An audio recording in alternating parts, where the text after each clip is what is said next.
L'emploi est décidément partout, y compris sur les réseaux sociaux. Bonjour Franck Magnan. Bonjour. Vous êtes l'un des cofondateurs de Bonanza. Alors, c'est une start-up que vous avez créée en 2017 avec Mathieu Marzou. Vous proposez aux entreprises d'élargir leur champ d'action et de recrutement en diffusant leur campagne sur les réseaux sociaux. C'est quoi l'intérêt pour une entreprise d'investir ce nouveau champ que sont les réseaux sociaux? C'est vrai que c'est un peu nouveau pour les entreprises d'aller en tout cas diffuser de la publicité dans le but de recruter. Mais l'idée, c'est que ça leur permet en fait de toucher des personnes qui ne connaissent pas nécessairement leur métier ou leur marque employeur et derrière de générer vraiment des candidats qualifiés pour leur poste pénurique. Donc c'est une action concrète. On peut trouver ces offres d'emploi sur n'importe quel réseau social. Ouais, c'est-à-dire peut-être TikTok, Instagram, LinkedIn, qui semble un petit peu plus professionnel. Du coup, pas LinkedIn, mais les deux. Pas LinkedIn, voilà, ok. Et plutôt les réseaux sociaux personnels, Snapchat, Facebook, Instagram, TikTok, Twitter. Et en fait, c'est sous forme de publicité. Donc, si vous correspondez au profil... Je suis sur un réseau social. Globalement, par exemple, je suis sur Instagram. J'ai une offre d'emploi qui va se glisser entre deux postes. Exactement. Ou en story, on regarde les stories de nos amis. D'habitude, on voit des plantes, des chaussures dans les pubs. Bah là, à la place de nous proposer d'acheter des chaussures, il y a une offre d'emploi. C'est pour travailler, je sais pas, chez Burger King en tant que manager de resto. Pourquoi pas? Ça nous plaît, on clique et on y va. Alors, est-ce qu'on peut investir tous les réseaux sociaux en même temps?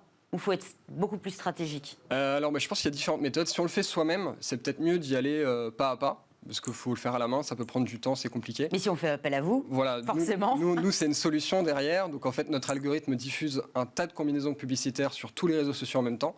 Et il va étudier chaque comportement, chaque KPI, enfin chaque chiffre, pour savoir quelle est la combinaison la plus performante. Et in fine, optimiser la campagne pour qu'il y ait uniquement les publicités qui ramènent le plus de candidats qualifiés. Donc forcément, entre deux postes, par exemple entre une paire de chaussures et une recette de gâteau au chocolat, il va falloir attirer mon attention. J'imagine que le contenu, il faut qu'il soit travaillé. Oui, tout à fait. Ouais, c'est vrai que c'est un élément important. Donc il y a un côté visuel, forcément. Il y a un côté créa, c'est la pub, c'est les réseaux sociaux. Faut que ça il y a un message fort. C'est ça. Il faut que ça soit court, il faut que ça soit rapide. Une phrase, on comprend l'intérêt, ça nous intéresse, on y va. Sinon, si pendant 2 secondes, on n'a pas compris, on passe à autre chose. Et là, ça doit aussi adapter les codes du réseau social sur lequel on est. Je pense à TikTok où il y a eu pas mal de petites danses. Voilà. On peut voir des recruteurs danser. On n'y est pas encore, mais peut-être en 2022, on aura des surprises. Je vous propose l'idée, en tout cas. Non, mais pourquoi pas essayer? Mais en vrai, c'est un peu ça, oui. Il y a des visuels différents qui sont utilisés, des messages un peu différents. Et sur TikTok, on a des vidéos avec la petite musique qui vont bien. Et qui fonctionne. Comment vous ciblez les potentiels candidats? J'imagine que vous n'allez pas me proposer n'importe quelle offre d'emploi. Comment vous savez à qui proposer la bonne offre? Ouais, en fait, il y a 3 étapes. La première étape, c'est qu'on va étudier du coup les comportements directs et indirects des réseaux sociaux. Vous allez voir que je cherche toutes les recettes de gâteaux au chocolat. Donc là, on va savoir qu'il y a quelque chose à faire sur la cuisine. Okay. C'est un peu l'idée. Donc on voit un peu ça, on voit les groupes dans lesquels vous échangez, les pages que vous aimez, les posts que vous allez liker, etc. Les vidéos que vous regardez plus ou moins longtemps, ça donne de l'information aussi. Et puis après, en fait, ce qui va se passer, c'est qu'on cible les gens qui semblent correspondre à ça. Et derrière, une fois que ces gens ont cliqué et commencent à avancer dans le tunnel, on regarde en fait qui sont les candidats qui vont au bout du tunnel ou non. Et en fonction des réponses aux questions de préqualification qui sont du tunnel, on va voir finalement quels sont les bons candidats. Et là, notre algorithme va aller continuer à améliorer le ciblage pour trouver uniquement les bonnes personnes à chaque fois. Et si on sort du tunnel, on peut être rattrapé? Oui, en quelque sorte, oui. Il y a 2, 3, 4 essais qui sont faits pour essayer de ramener la personne s'il avait reçu un petit SMS entre-temps. Mais à bout d'un moment, on arrête de lui envoyer la publicité quand même. Sur quel type de poste vous accompagnez vos clients? J'imagine que c'est plus là où il y a des pénuries de talents. Oui, alors c'est vrai que maintenant, il y a un peu des pénuries sur tous les métiers. Il y a les classiques, les ingénieurs en informatique, tout ce qui est développement, tout ce qui est commercial, puis aussi tous les métiers de bouche. Ça, c'est des choses un peu plus cycliques. Quand ça va plutôt bien avec le Covid, la cuisine, les métiers de bouche, il y a énormément de demandes. Nous, on voyait là assez récemment, avant le Covid, il y avait environ 3 sollicitations pour un cuisinier. Et aujourd'hui, il y en a jusqu'à 12. C'est-à-dire qu'il a vraiment le choix et qu'il y a peu de chances du coup que l'entreprise l'attrape lui, entre guillemets. Donc c'est assez compliqué. Il y a de plus en plus de sollicitations et c'est comme ça pour tous les métiers. Donc on a des gens dans l'institution publique, on a vraiment tout type de postes qui sont dessus, quoi. D'où l'intérêt d'aller chercher un vivier de talents inexploré. C'est ça. Et puis sur les réseaux sociaux, il y a tout le monde a priori. Donc, a priori, à moins d'être dans une grotte sans Wi-Fi. Ça fonctionne bien. Est-ce que vraiment, j'imagine qu'on cible davantage les jeunes, une génération Z. Est-ce que les jeunes vont jusqu'au bout du cheminement du process de recrutement? Oui, franchement, c'est quelque chose qui explose. Enfin, nous, en interne, on estime que ça explose. Il y a une vraie vague là-dessus. On cible généralement les 18-35 ans. C'est un peu notre discours commercial, c'est ce qu'on explique. Mais voilà, les jeunes. Mais dans le quotidien, on voit qu'on a par exemple des chauffeurs de bus de 50 ans qui postulent et qui sont sur Facebook.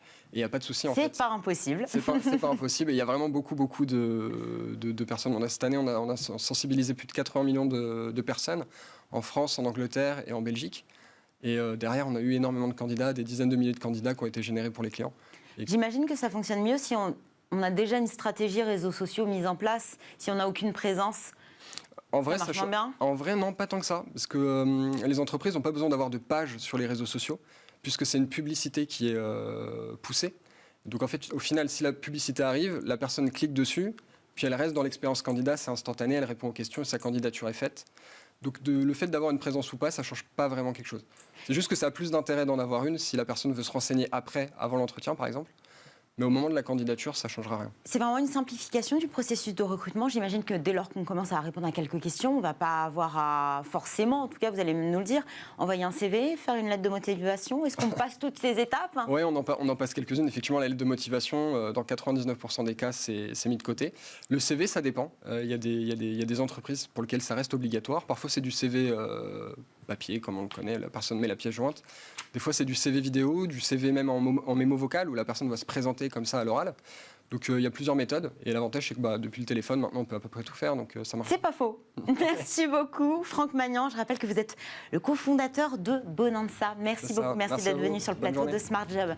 C'est la fin de cette émission. Merci à toute l'équipe qui m'a accompagnée aujourd'hui.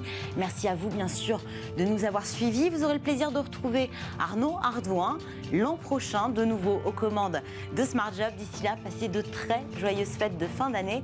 À très vite sur Bismart.